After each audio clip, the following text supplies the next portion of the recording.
Here are the top 3 swing killers I see all over the amateur game. Here's how to identify them and also correct them.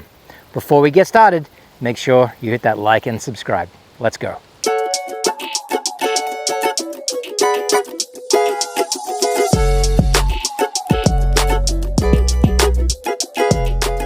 Okay, what is that number 1 swing killer? So when a player stands to it with full intent on using their body in the backswing, but yet their body stalls, and that causes their arms to continue to go.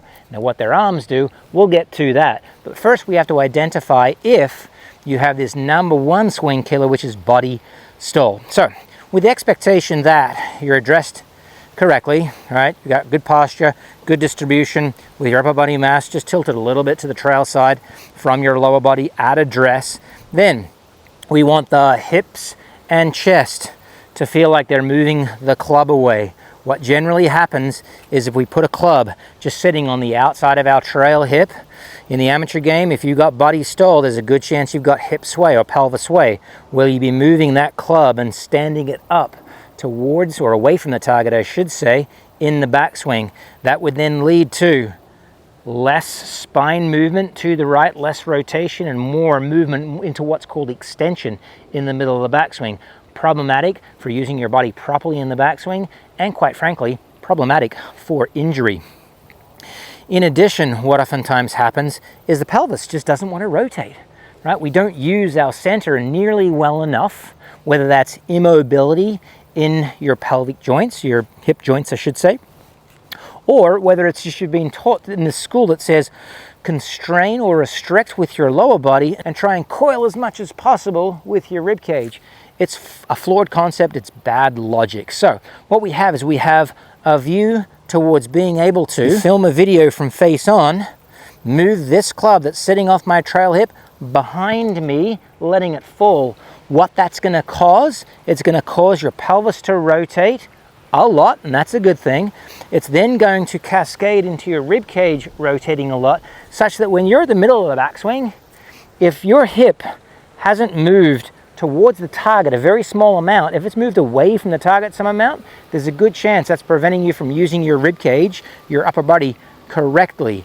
If you've stopped at left arm parallel to the ground or lead arm parallel to the ground, and your trail shoulder hasn't begun to hide behind your head, there's a good chance you haven't rotated your rib cage nearly well enough because you didn't rotate your pelvis well enough. So, good golf swings possess an abundance of pelvis rotation, turning the belt buckle towards my bag that's 45 degrees to my right, and turning my rib cage about 90 degrees directly back to this camera. So how do we get to that?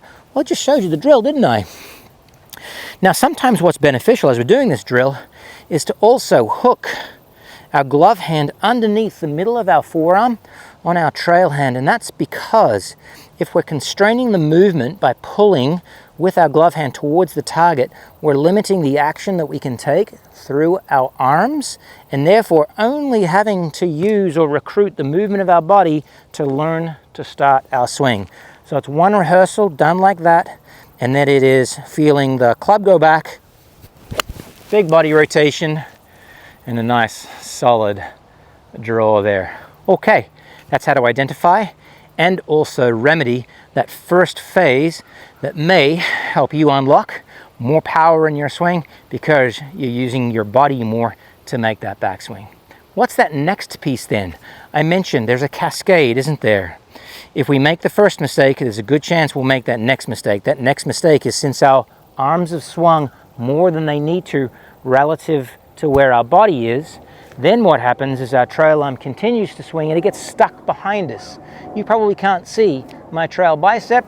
In fact, you may even have a difficult time seeing my trail hand. And the reason for that is I've lost connection, I've lost width in my swing.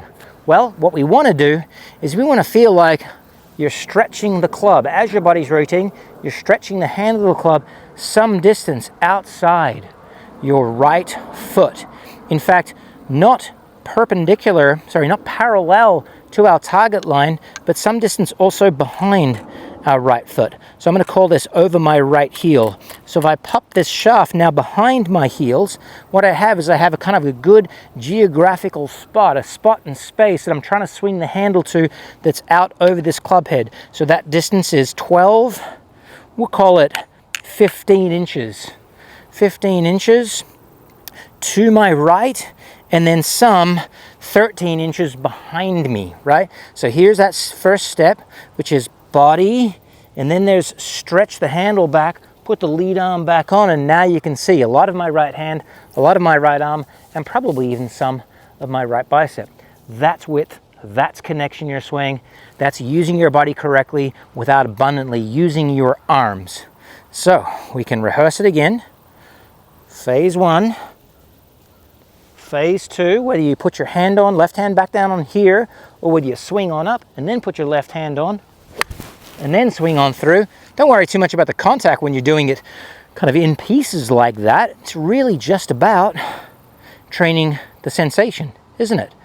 So what do we have? We've corrected the body stall. We've now corrected the lack of connection, the narrowness. We've replaced narrowness and lack of connection with width and connection, and now we have a really solid iron shot. Now that last piece, that's where we need the help of the golf bag.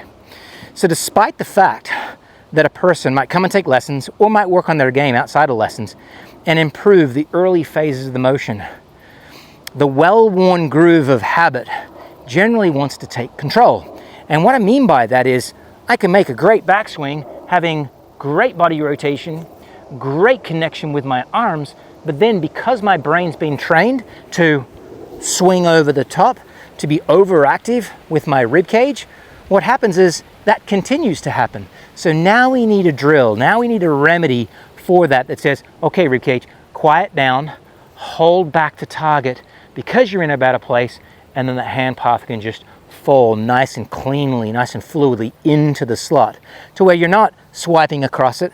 Now, how do we identify if your rib cage is still overactive? Your divot shape relative to target line is likely to be more left than you want for a right-handed golfer, and that curve is likely to be more right than you want. So here's how we get to the remedy. If the divot's too far left, if your curve is too far to the right, but yet you've improved the piece 1, killer 1 and killer 2, then what we have to do is we have to build an awareness for arms moving down, body transitioning, but that's really the lower body transitioning while the rib cage stays. And so what we do is we do an exercise I call traffic cop. Traffic cop truly is left hand up on top of grip, rotate to the top, leaving the left hand there, rotate under, but I love to do traffic cop, turn 90 degrees to target line. So I've rotated 90 degrees, I've got my left shoulder, left arm in the same place, and I move my body, and I move my hand path. Now, I just mentioned a few minutes back, there's a reason we have the golf bag here, because I love to use my golf bag to create a next level obstruction, incentive, motivation to swing my hand path, not over, but down, being quiet, being calm through my rib cage while I'm getting the hand path down. So you can see what happens. My head cover sitting in the way. You might want to pop the head cover off the club head a little bit so it's hanging a little bit more. That way if you touch it, you're not hitting the actual driver head, you're hitting just only the head cover. And you can see here where I've aligned it. It's directly out in front of the front line of my shoulders or my pecs. Move the golf ball ever so slightly. Okay, so we got phase 1, we got width and connection now, and now we've got rib cage holds, lower body holds, and get the hand path down. Put it all together. And I've got a pretty push draw. Okay, now you know how to identify if your body stall, killer move 1, and or if your disconnected long arm swing, killer 2. And if you're both of those, I guarantee you're overactive rib cage, steep left swinging killer 3, and you have a means to correct all of those. And now you're bound to be able to practice those and start hitting better shots and shooting lower scores. All the best.